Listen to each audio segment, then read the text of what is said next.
Hello, नमस्ते, मैं हूँ Manisha, welcome to RS only. और इंग्लिश ग्रामर सभी एग्जाम्स का पार्ट है, डायरेक्ट भी है और इनडायरेक्टली भी है। ठीक है, आपसे वर्ड मीनिंग्स पूछे जाते हैं, सिनोनिम्स एंटोनिम्स पूछे जाते हैं, और उसके अलावा आपसे राइटिंग भी चेक की, आपकी राइटिंग भी चेक करते हैं। कैसे? Right a paragraph on so and so topic, ठीक है, या फिर कॉम्प्रिहेंशन, अनसीन पैसेज आते हैं, उसके ऊपर 5 क्वेश्चंस 10 क्वेश्चंस आ गए। ठीक है, कैट एग्जाम से लेकर और एसएससी सीजीएल तक आपसे इंग्लिश पूछी जाती है। पूछते हैं ना, इंग्लिश आती है ना, पेपर स्ट्रक्चर तो देखा है, राइट? इंग्लिश इंपॉर्टेंट है, और इंग्लिश के मार्क्स पे नहीं जाना है कि अरे, जैसे आरएस एग्जाम में आपको बता देती हूँ, एग्जाम्पल देती हूँ। जैसे आरएस का एग्जाम है ना, इसमें इंग्लिश आपके पेपर 4 का पार्ट है, और इसमें इंग्लिश आपके 80 मार्क्स की आती है आउट ऑफ 200। तो 120 मार्क्स का क्या है? 120 मार्क्स की हिंदी है। इंग्लिश 80 मार्क्स की है, इसका मतलब ये नहीं है कि इंग्लिश अनइम्पॉर्टेंट है। ठीक है, आपके पेपर में मैनेजमेंट भी आता है, योगा आता है, लॉ आता है, फिलॉसफी आता है। इनको तो पढ़ते हो, ये तो बहुत पसंद है पढ़ना, और ये तो 80 मार्क्स से भी कम के आते हैं कई कई बार में।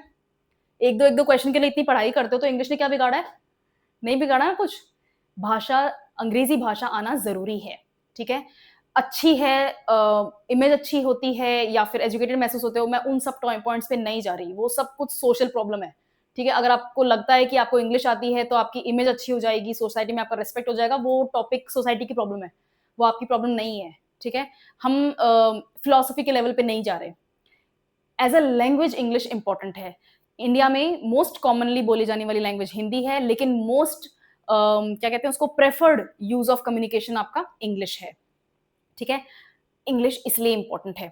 आपके एग्जाम में भी इंग्लिश को अलग से डिफाइन करके बताया, इन इन टेस्ट सॉरी इन सब्जेक्ट्स को डिफाइन नहीं किया कि मैनेजमेंट 20 मार्क्स का आएगा, योगा 30 मार्क्स का आएगा, नहीं बताया ना। लॉ के 15 मार्क्स के क्वेश्चन आएंगे, नहीं बताया ना। लेकिन इंग्लिश को बताया है, तो इसलिए इंग्लिश इंपॉर्टेंट है। दूसरा, आपका इंग्लिश बहुत स्कोरिंग है।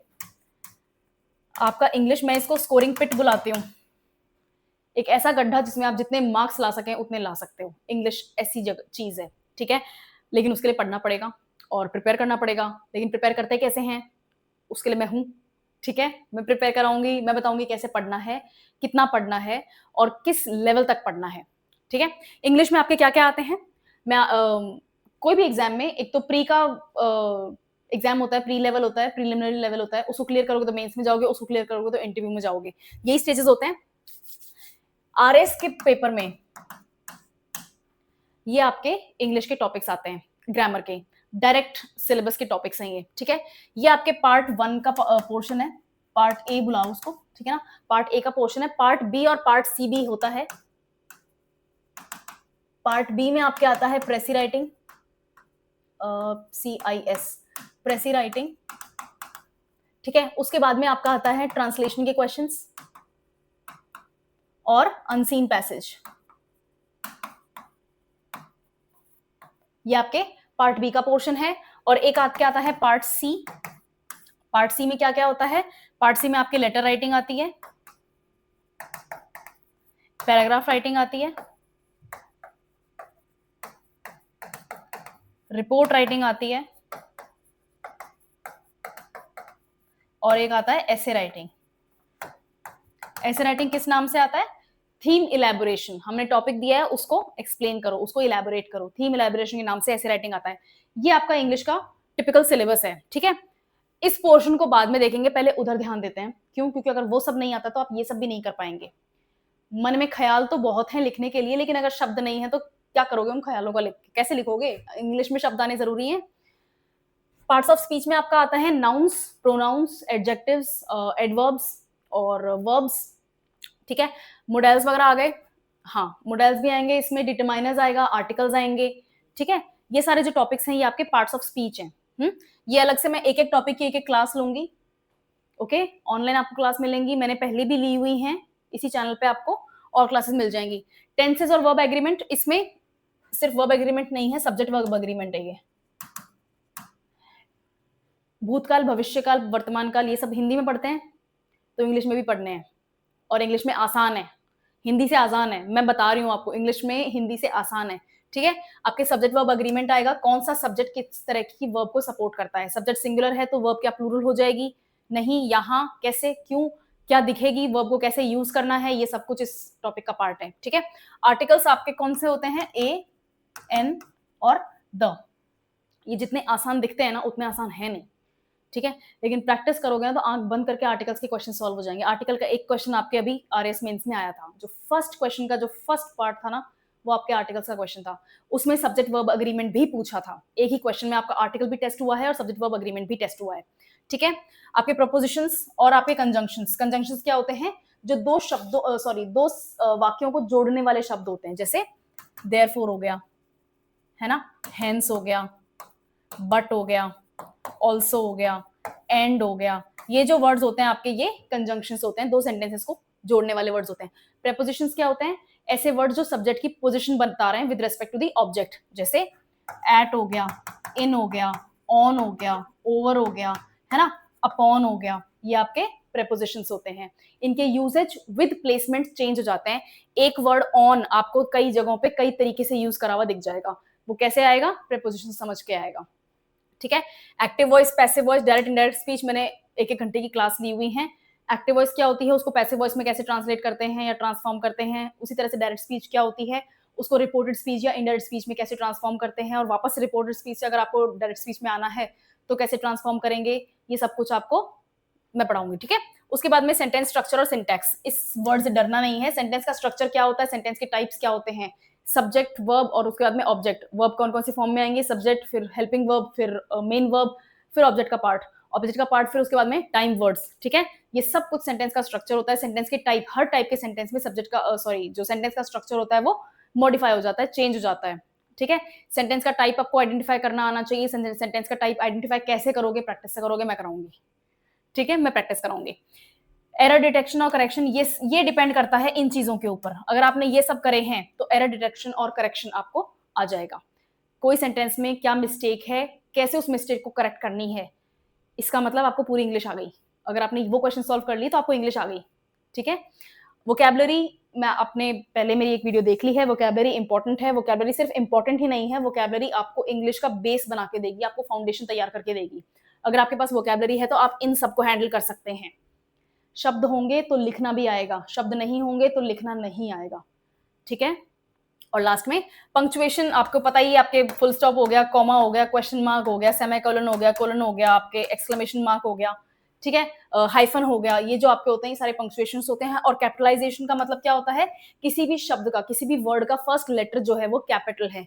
कैपिटल क्या होते हैं, ये होते हैं, और स्मॉल क्या होते हैं, ये होते हैं, है ना। बी को बी, ये कब लगने हैं, किसी भी वर्ड में, किसी भी सेंटेंस में, किसी भी वर्ड के ऊपर जब फर्स्ट लेटर कैपिटल होता है तो क्यों होता है, ये आपका पार्ट है। और ये आपके डायरेक्ट सेंटेंस करेक्शन के क्वेश्चंस में आता है और लोग मिस्टेक करते हैं, मैंने देखा है लोग मिस्टेक करते हैं, ठीक है।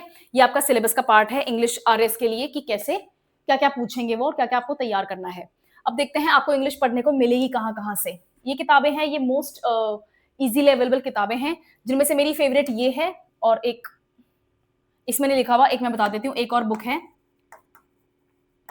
ल्यूसेंट्स जनरल इंग्लिश।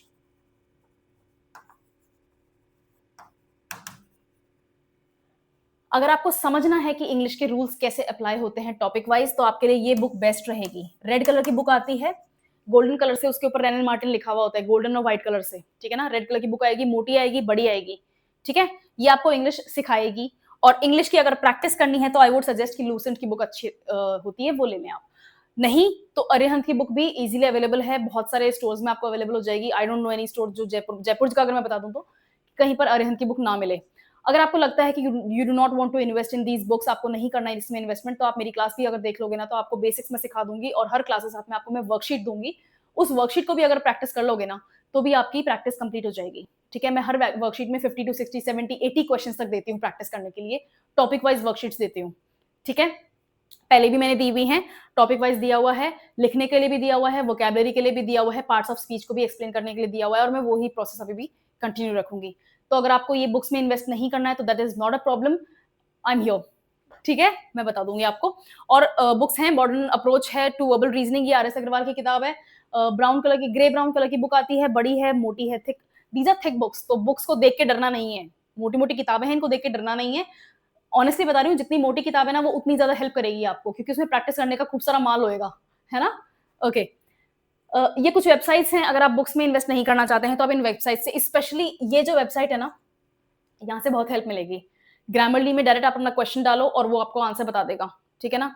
कोई भी लेकिन इसमें आपको प्रैक्टिस करने को नहीं मिलेगा, ठीक है। प्रैक्टिस करने के लिए तो आपको वर्कशीट्स, या तो मेरी वर्कशीट्स चलेंगी या फिर आपको कोई ना कोई बुक इन्वेस्ट करनी पड़ेगी, बुक में इन्वेस्ट करना पड़ेगा, ठीक है। प्रिपरेशन कैसे करनी है, आपको एक टॉपिक रोज उठाना है। जैसे फॉर एग्जांपल अपन देख लेते हैं, लेटर राइटिंग आपने उठाया, मैं मान के चल रही हूँ कि अब आपकी वोकैबुलरी यहाँ तक या फिर आपकी बेसिक ग्रामर स्टडी हो चुकी है, अब आपको प्रैक्टिस करनी है। आपने लेटर राइटिंग उठाया, अब आपको 3 दिन तक, वीक में 3 डेज सिर्फ लेटर राइटिंग पढ़ना है, ठीक है। इसका मतलब ये नहीं कि आपने अपना ग्रामर और वोकैबुलरी वाला पोर्शन छोड़ दिया, नहीं, वोकैबुलरी एवरीडे की एक्सरसाइज है, उसको कॉम्प्रोमाइज नहीं करना है, ठीक है। लेकिन आपके पास में लेटर राइटिंग अगर टॉपिक है आज का, तो लेटर राइटिंग में आपको है ना 50, 60, 70 टॉपिक्स मिल जाएंगे लेटर राइटिंग के, मैं दूंगी। मेरी वर्कशीट्स में 100 टॉपिक्स तक दिए हुए हैं मैंने, और भी दूंगी मैं। लेटर लिखना का प्रैक्टिस आना चाहिए। कुछ स्टैंडर्ड सेंटेंसेस होते हैं जिनसे आपको लेटर स्टार्ट करना है, स्ट्रक्चर याद होना चाहिए, सेंड का एड्रेस, डेट, रिसीवर का एड्रेस, सब्जेक्ट, और उसके बाद में आपकी बॉडी, रेस्पेक्टेड सर और मैम के बाद में आपकी बॉडी आ जाएगी, उसके बाद में योर्स फेथफुली, और लास्ट में अपना नाम और रेजिडेंशियल एरिया, ठीक है। अब इसमें आपको जैसे टॉपिक दिया हुआ, कुछ स्टैंडर्ड रेस्पॉन्सेज होते हैं, कुछ स्टैंडर्ड सेंटेंसेस होते हैं, जैसे I am writing this letter today to inform you about the growing concern या ग्रोइंग प्रॉब्लम ऑफ, और पूरा सेंटेंस बोल दिया मैंने, 20 शब्द बोल दिया, और उसके बाद में आपका टॉपिक आ रहा है। इससे क्या होता है, आपकी वर्ड लिमिट को हेल्प मिल जाती है। अगर बाई चांस कोई ऐसा टॉपिक है जिसमें आपको ज्यादा थॉट नहीं है लिखने का, आपको नहीं पता कि इसके बारे में क्या प्रॉब्लम है, कैसे अवेयर होना है इस प्रॉब्लम के बारे में, या फिर इस प्रॉब्लम से एक्चुअली प्रॉब्लम इशू है क्या लोगों को, कोई भी टॉपिक आ गया, ठीक है, उसके लिए आपके पास में अगर लिखने के शब्द कम हैं, तो इस तरह के स्टैंडर्ड सेंटेंसेस जो होते हैं वो आपको हेल्प कर देते हैं वर्ड लिमिट के लिए, ठीक है। जैसे इसको एंड कैसे कर सकते हैं, I am hopeful that the issue will be soon resolved and the residents of the area will breathe a sigh of relief, ठीक है।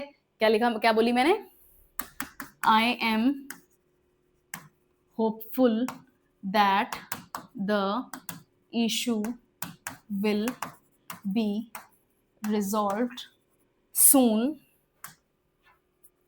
and the residents will breathe a sigh of relief। Paragraph के बराबर हो जाता है जब इसको अपन paper पे लिखते हैं तो, है ना। तो ये आपका लेटर को एंड करने का तरीका हो सकता है। ये 20-25 वर्ड्स हैं, कितने हैं, 1 2 3 4 5 6 7 8 9 10 11 12 13 14 15 16 17 18 19 19 वर्ड्स हैं। 19 वर्ड्स बहुत होते हैं। 150 वर्ड्स में से 19-20 वर्ड्स आपने स्टार्ट करने के लिए ले लिए, 19-20 वर्ड्स आपने यहाँ पर एंड करने के लिए ले लिए। और इसके बीच में भी मैं आपको एक सेंटेंस बता देती हूँ, जैसे it is not a small issue but it affects daily life of all the residents which includes elderly, children and office going individuals, ठीक है। जो भी इशू है, अगर आपको फॉर्मल लेटर लिखना है तो आपको किसी अथॉरिटी को लिखना है। क्यों लिखना है, क्योंकि आपको कोई ना कोई परेशानी हो रही है। अगर आपको नहीं भी पता परेशानी क्या हो रही है, तो कम से कम आपके सोसाइटी में जो एल्डरली, जो बुजुर्ग लोग रहते हैं, वो बच्चे हैं स्कूल जाने में, या फिर जो ऑफिस जाने वाले लोग हैं, उन सबको उस प्रॉब्लम से तकलीफ हो रही है। तो ये सेंटेंस भी आप बीच में लगा सकते हैं। 20 वर्ड्स यहाँ पर भी हो गए, ठीक है। तो इस तरह से आपके 150 वर्ड्स कंप्लीट हो सकते हैं। 150 वर्ड से ज्यादा लेटर नहीं आता, जनरली नहीं ही आता है, क्योंकि बहुत टाइम कंज्यूमिंग होता है ना। उनको और भी टेस्ट करना है आपको, ठीक है। तो आपको 3 दिन तक फिर सिर्फ लेटर लिखना है, और इस तरह के सेंटेंसेस, जो स्टैंडर्ड सेंटेंसेस होते हैं, उनको प्रैक्टिस करना है, ठीक है। और फिर क्या है, make notes on each topic with multiple examples. अब ये आपके जनरली यूज हो सकता है, जैसे सिनोनिम्स और एंटोनिम्स वाले टॉपिक के लिए लिख सकते हैं इसको, सिनोनिम्स एंड एंटोनिम्स। सिनोनिम्स क्या होता है, ऐसे वर्ड्स जिनका मतलब लगभग एक जैसा हो, और एंटोनिम्स क्या होते हैं, जिनका वर्ड मतलब उल्टा होता है, ऑपोजिट मीनिंग वाले वर्ड्स होते हैं। तो सिनोनिम्स और एंटोनिम्स, अब आपको हर टॉपिक के ऊपर मल्टीपल एग्जांपल्स के साथ में उसको लिखना है। जैसे आपने आज नाउन्स पढ़ा, या फिर आपने आप एडजेक्टिव्स पढ़ा, या फिर आपने मॉडल्स पढ़ा, ठीक है। क्या टॉपिक पढ़ रहे हैं अपन, मॉडल्स पढ़ रहे हैं। मॉडल्स पढ़ लिया आपने, मॉडल्स के ऊपर आपने 21 मॉडल्स होते हैं, उनको लिस्ट में लिखा, और हर मॉडल के ऊपर 2 से 3 4 5 एग्जांपल्स लिखे।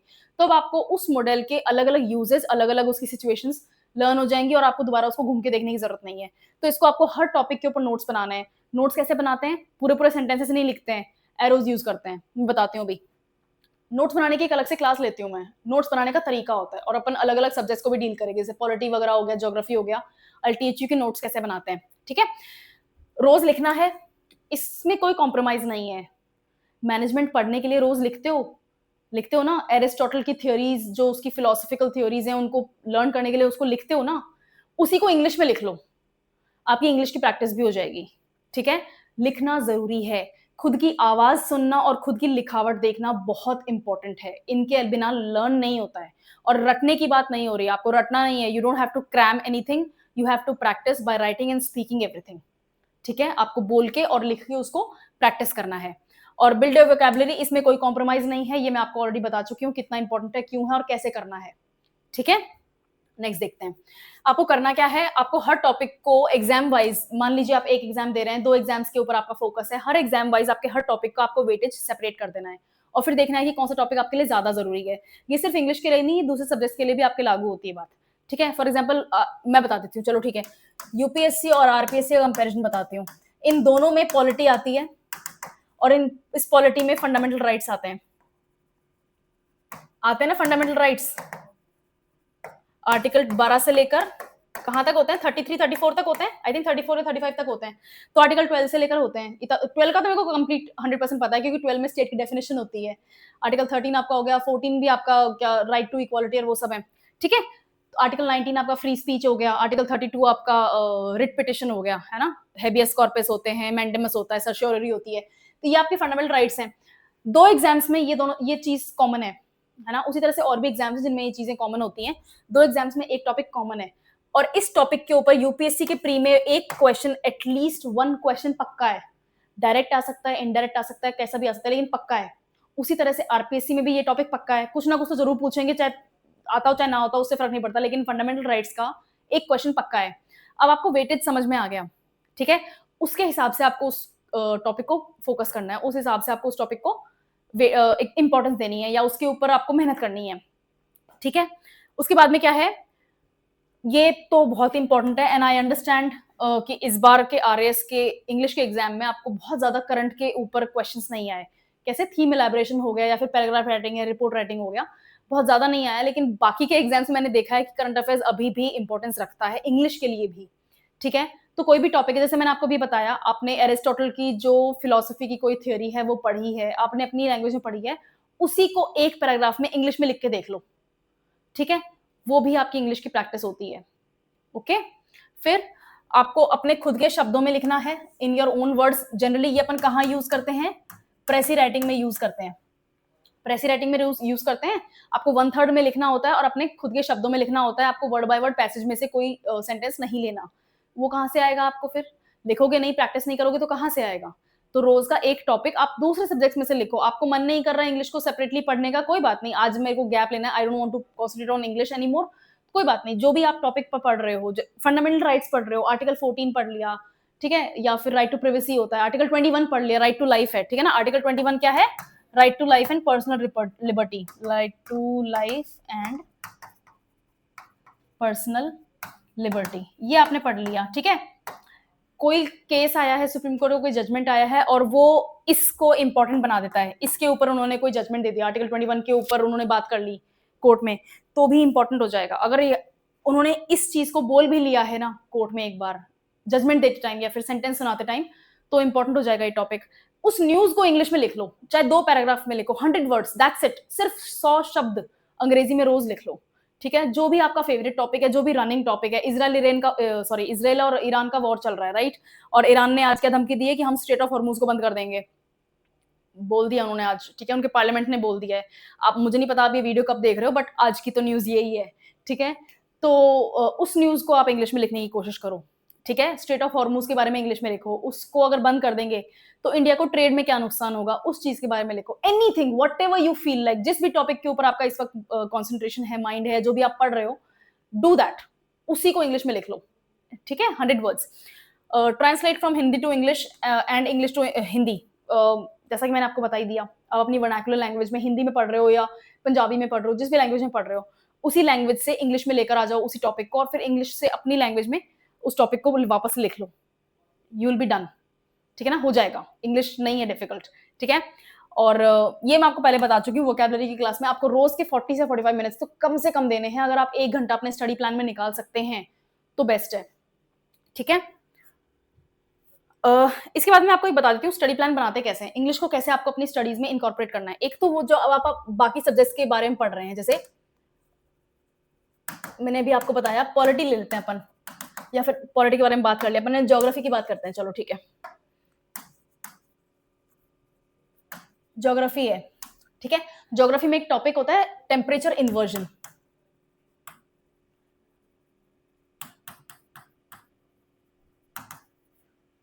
होता है नहीं, मैं एक्सप्लेन नहीं करूंगी, आपके ज्योग्राफी के टीचर एक्सप्लेन करेंगे, वो इसीलिए हैं यहाँ पे, ठीक है। टेम्परेचर इन्वर्जन टॉपिक होता है, उन्होंने आपको आपकी लैंग्वेज में पढ़ाया। आप अगर हिंदी मीडियम के स्टूडेंट तो आपने इसको हिंदी में पढ़ा, आपके नोट्स हिंदी में बने हुए हैं, आपने इसको समझा हिंदी में, आप इसको बोलेंगे और लिखेंगे भी हिंदी में ही। अब इसको एक बार जस्ट वंस इंग्लिश में लिख लो इन 100 वर्ड्स, ठीक है ना। 100 वर्ड्स में आपका पूरा एक्सप्लेनेशन टेम्परेचर इन्वर्जन का हो जाएगा। डायग्राम अगर बनाओ, है ना, डायग्राम बनाते हैं ना, जमीन से ऊपर गर्मी होती है, फिर थोड़ी देर बाद में जाते हैं तो सर्दी हो जाती है, फिर और ऊपर जाते हैं तो और सर्दी होती है, फिर एग्जॉस्ट फेयर के पास में जाते हैं तो गर्मी हो जाती है। ये यही होता है ना टेम्परेचर इन्वर्जन, ठीक है, ठीक है। तो इसका डायग्राम भी बनाओ तो इंग्लिश में बनाओ, जो लेबल कर रहे हो उसको इंग्लिश में करो। और एग्जाम्पल देती हूँ, जैसे आपके कोरियालिस फोर्स का टॉपिक है, ये भी आपका ज्योग्राफी का टॉपिक है, ठीक है। तो आपने अर्थ का डायग्राम बनाया, और ये आपकी इक्वेटर है, ये आपकी ट्रॉपिक ऑफ कैंसर है, ये आपकी नॉर्थ पोल है, ये आपकी ट्रॉपिक ऑफ कैप्रिकॉन हो गई, और ये आपका साउथ पोल हो गया, ठीक है। और इसमें आप क्या कर रहे हो, कोरियालिस फोर्स कैसे लिखते हैं, ये ऐसे डायरेक्शन जाता है ना, और यही होता है ना, राइट।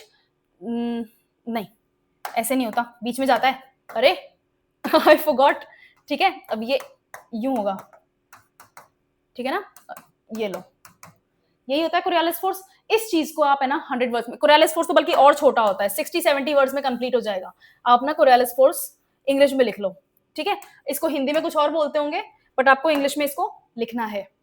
इंग्लिश को अलग से पढ़ने की जरूरत नहीं है, आप जो और सब्जेक्ट्स को पढ़ रहे हो ना, उसी को एक बार इंग्लिश में देख लोगे, आपको इंग्लिश हो जाएगी। इसीलिए मैंने कहा कि आपको अपने स्टडी प्लान में जब आप इंग्लिश पढ़ो ना, तो बाकी के जो करंट अफेयर्स के टॉपिक्स चल रहे हैं, या फिर दूसरे सब्जेक्ट्स के जो नोट्स हैं आपके, या बुक्स हैं, जो भी टॉपिक चल रहा है, उसको एक बार इंग्लिश में लिख लो, ठीक है। हैप्पी, इजी हो जाएगी। इंग्लिश को इजी करने का तरीका ये नहीं है कि आप इंग्लिश के ऊपर बैठ जाओ और बस उसको रटना शुरू कर दो। इंग्लिश इजी होती है जब आप दूसरे टॉपिक्स के थ्रू इंग्लिश को पढ़ते हो, ठीक है। जैसे बताती हूँ मैं, आपका कॉम्प्रिहेंशन आया था एग्जाम में, किस टॉपिक के आया, अमेरिका के एजुकेशन सिस्टम के ऊपर आया। अमेरिका को अमेरिका क्या चीज बनाती है, अमेरिका को अमेरिका क्या चीज है जो बना देती है, उनका मिलिट्री नहीं, उनकी साइंस एंड टेक नहीं, उनकी एजुकेशन। दुनिया के टॉप 20 में से टॉप 17 यूनिवर्सिटीज जो हैं वो अमेरिका में हैं, और इसके अलावा दो ही यूनिवर्सिटी, एक ही यूनिवर्सिटी है जो मैं जानती हूँ अमेरिका में नहीं है, और वो है ऑक्सफोर्ड। बाकी सब अमेरिका में है, स्टैनफोर्ड हो गया, न्यूयॉर्क हो गया, मैसेच्यूसेट्स हो गया, कैम्ब्रिज हो गया, है ना, Texas university, Hudson university, sorry Houston university है, ये सब कुछ, California university, California state university, ये सब कुछ अमेरिका में है। ये छोटी चीज नहीं है, उन्होंने अपनी एजुकेशन में कितना इन्वेस्ट किया है। ये बहुत ही कॉमन सा टॉपिक है, करंट अफेयर्स का टॉपिक है, ठीक है ना, जनरल नॉलेज का टॉपिक है, जनरल इन्फॉर्मेशन का टॉपिक है, और उसके ऊपर आपका पैसेज आया है। तो अगर आपको इंग्लिश बहुत अच्छी नहीं भी आती है, आपको डेरिवेटिव वर्ड्स नहीं आते हैं, तो भी आप इस पैसेज का अगर मीनिंग समझ गए तो आपने इसके आंसर्स निकाल लिए। 5 क्वेश्चन आए थे, वेरी डायरेक्ट, वेरी इजी, ठीक है ना, तो भी निकाल लिए। अगर आपको इन्फॉर्मेशन भी है इस टॉपिक के बारे में, तो भी आपने अगर कर्सरी नजर भी, मैंने क्या वर्ड बोला, CURSORY, अगर आपने ऊपर ऊपर से भी इस पैसेज को देखा था, कर्सरी का मतलब क्या होता है, बस ऊपर ऊपर से टॉपिक को चेक कर लेना, तो भी आपने वो पैसेज कर लिया। लेकिन इसके लिए आपकी जनरल नॉलेज स्ट्रांग होनी चाहिए, करंट अफेयर्स आपके स्ट्रांग होने चाहिए, आपके दूसरे सब्जेक्ट्स की जो इन्फॉर्मेशन है, जो नॉलेज है, वो स्ट्रांग होना चाहिए। पैसेज आते हैं क्लाइमेट चेंज के ऊपर, आते हैं, इंग्लिश का टॉपिक तो नहीं है, जियोग्राफी का टॉपिक है, बायोडाइवर्सिटी का टॉपिक है, या फिर क्या कहते हैं उसको, ज्योग्राफी का ही पार्ट होता है ना, अब मैं भूल रही हूँ, बट ज्योग्राफी मेजर ज्योग्राफी का टॉपिक है ना, एनवायरमेंटल साइंस कहते हैं, एनवायरमेंटल साइंस का टॉपिक है, ठीक है। तो अगर इसके बारे में जानकारी है तो पैसेज के कुछ वर्ड्स देख के भी आप समझ सकते हो कि पैसेज का क्या मीनिंग है, क्या डायरेक्शन है, वही कह रही हूँ मैं यहाँ पे, ठीक है। ये आपको कैसे पता चलेगा कि आपकी इंग्लिश अच्छी है या नहीं, या फिर आप इतने टाइम से तैयारी कर रहे हैं, आप सही भी कर रहे हैं या नहीं? आपको मॉक टेस्ट देने हैं और जो पहले के पेपर्स हैं, प्रीवियस ईयर पेपर्स हैं, पीवाईक्यूज हैं, क्वेश्चंस हैं, वो आपको सॉल्व करने हैं। उनमें से आपको पता चल जाएगा कि आप कमजोर कहाँ हैं और आप ताकतवर कहाँ पे हैं। अगर आपकी कोई टॉपिक है जो आपको अच्छे से आता है तो उसको प्रैक्टिस करो, बढ़िया कर लो, और जो वीक है उसको पढ़ना शुरू कर दो, है ना। जनरली मैंने देखा है वीक टॉपिक्स लोगों के होते हैं थीम इलैबोरेशन में। आपको टॉपिक की जानकारी नहीं है तो फिर टॉपिक के लिए लिखोगे क्या, है ना। पैराग्राफ राइटिंग हो गई, थीम इलैबोरेशन हो गया, या फिर रिपोर्ट। अब इसमें है, इसमें परेशानी आती है क्योंकि ये बिल्कुल ब्लाइंड टॉपिक्स आते हैं। आपके टॉपिक क्या आया था अभी? Every ending has a beginning, ऐसा ही टॉपिक था कुछ। मुझे बिल्कुल पसंद नहीं आया ये टॉपिक, और मैं आपको ना कंफर्म बता सकती हूँ कि हाफ ऑफ द स्टूडेंट्स इस टॉपिक के ऊपर नहीं लिखेंगे, 1/3 भी नहीं लिखेंगे। 3 टॉपिक्स आते हैं ना, 1/3 लोगों ने भी चूज नहीं किया इस टॉपिक को, बिकॉज ये बहुत वेग है। ये बहुत वेग है। आपको फिलोसॉफिकल टोन लेना है, आपको पॉलिटिकल टोन लेना है, आपको एनवायरमेंट का टोन लेना है, आपको लाइफ का टोन लेना है। क्या करना क्या है इस टॉपिक में, है ना। डिपेंड करता है अब आपका एग्जामिनर इसको कैसे देखता है कि जो लिखा है वो, पर्सनल बायस भी आ जाती है लोगों की, है ना। वो अगर अग्री करते हैं आपके शब्दों से तो वो आपको मार्क्स देंगे, वरना कई बार गड़बड़ हो जाती है। ठीक है, तो ये सब जो होते हैं ना आपके, यहाँ दिक्कत आती है, इस तरह के टॉपिक्स में दिक्कत आती है। तो कुछ जेनरिक टॉपिक्स को उठा के, फिलोसॉफिकल टॉपिक्स हो गए, सोशल इश्यूज के टॉपिक्स हो गए, है ना, उनको उठा के उनके बारे में जरूर लिखना है, रोज लिखना है। आप रोज अगर 20-10 सेंटेंसेस भी लिखोगे ना तो फिर इंग्लिश प्रैक्टिस में बनी रहेगी। घर पे अंग्रेजी बोलने का माहौल नहीं है, कोई बात नहीं, लिख लो, यहाँ लिखो, कमेंट्स में लिखो, ठीक है ना। मैं हूं, मैं चेक करूंगी, देयर इज नो शेम, कोई प्रॉब्लम नहीं है, सबसे गलती होती है। मैंने फ्रेंच की क्लासेस, मैंने रशियन की क्लासेस और फ्रेंच की क्लासेस ली थी, मैं इतनी गलतियां करती ना, क्लास हंसती थी मेरे ऊपर, but I turn out to the best in Russian. मेरे को रशियन फिर पूरी हो गई। अब आप जैसे अभी रशिया यूक्रेन का वॉर हुआ तो मैं डायरेक्ट रशियन वेबसाइट के ऊपर जाके न्यूज पढ़ती थी, मेरे को ट्रांसलेटिव न्यूयॉर्क टाइम्स की जरूरत थी ही नहीं। मैं क्यों पढ़ू न्यूयॉर्क टाइम्स, क्या पता हो क्या लिख रहे हैं, है ना।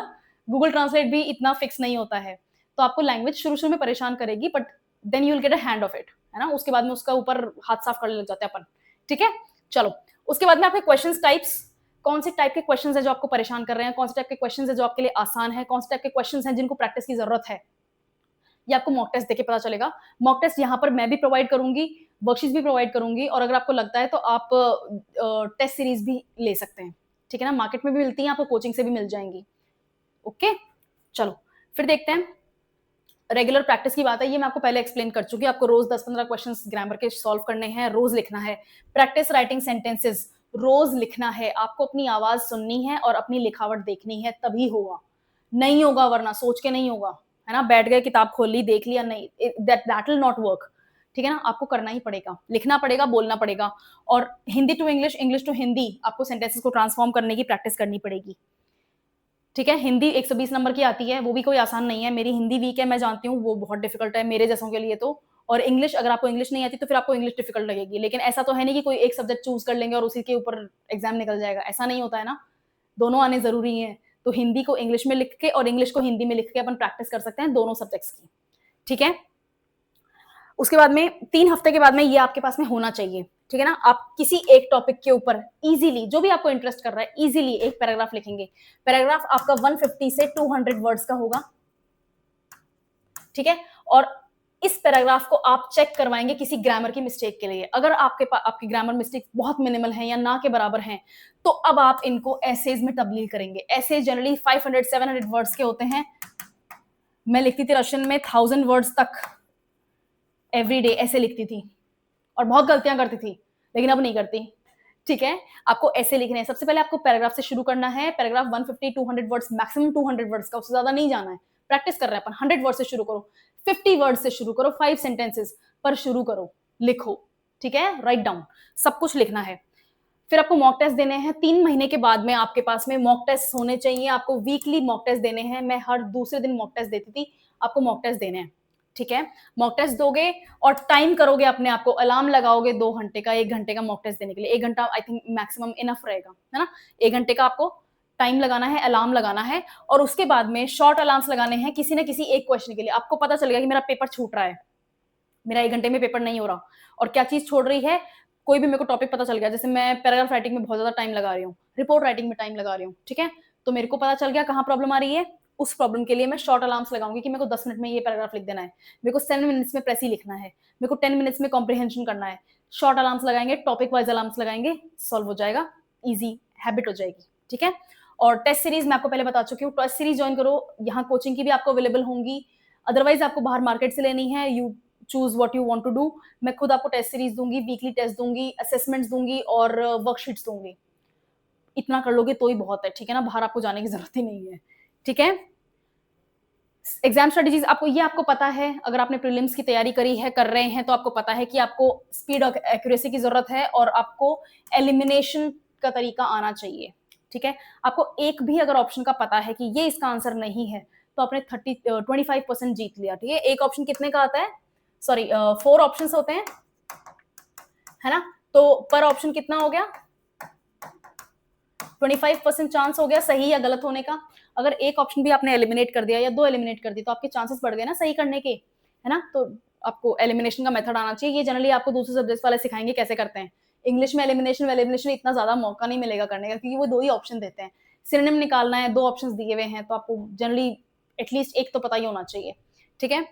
मेंस के लिए आपको डिस्क्रिप्टिव आंसर्स की प्रैक्टिस करनी है, छोटे सेंटेंस लिखना है। मैं आपको फिर बता दूं, आपको शॉर्ट क्लियर सेंटेंसेस लिखने हैं।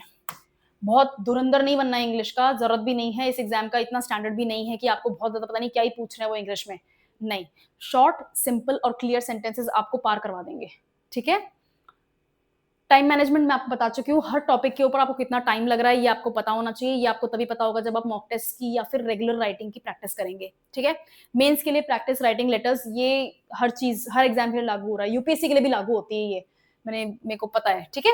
वर्ड लिमिट के ध्यान रखना है, ये तभी कब होएगा, बार बार लिखेंगे। आपके स्टडी स्केड्यूल जो है, जो भी आपने अपना स्टडी मैप बनाया है कि मेरे को रोज कहाँ कहाँ किस किस टाइम पे पढ़ाई करनी है, इसमें आपकी ये सब चीजें इंकॉर्पोरेट होंगी। अगर आप कोचिंग ले रहे हैं तो कोचिंग का टाइम उसके अंदर आ जाना चाहिए, उसके अलावा कोचिंग मत रखना, वरना पढ़ाई का इतना ज्यादा जोर हो जाएगा ना सर के ऊपर, that you will just stop doing it, और अपने को स्टॉप कुछ नहीं करना है। ठीक है। आपकी बुक्स की रेफरेंसेस लेनी है आपको, या फिर आपको फ्री सोर्सेज की रेफरेंसेस लेनी है, तो वो टाइम भी यहाँ पर इंकॉर्पोरेट करना है। मैं पर्सनली सजेस्ट करूंगी कि आप बुक्स ना के बराबर रखें, एक रैनन मार्टिन बहुत होती है, वो भी नहीं तो मेरी क्लासेस में भी आपको मैं इंग्लिश सिखा के ही बाहर भेजूंगी। ठीक है। और वो वाला इंग्लिश नहीं होएगा, वो 90 घंटे में इंग्लिश सीखिए, वो सब नहीं होता है, कोई नहीं सिखा पाता, पता नहीं क्या कर रहे हैं वो ठीक है। इंग्लिश टाइम लेगी, इजी मैं कर दूंगी, मेहनत आपको करनी है। ओके। और ये तो एंड है ही। ठीक है। हिम्मत रखनी है एग्जाम के लिए, बहुत सारे स्टूडेंट्स हैं, बहुत सारा कंपटीशन है, कैसे बीट करोगे, है ना। रोज चेहरा अपना शीशे में देखना और बोलना कि यार अफसर जी ठीक है। चलो नेक्स्ट क्लास में मिलते हैं।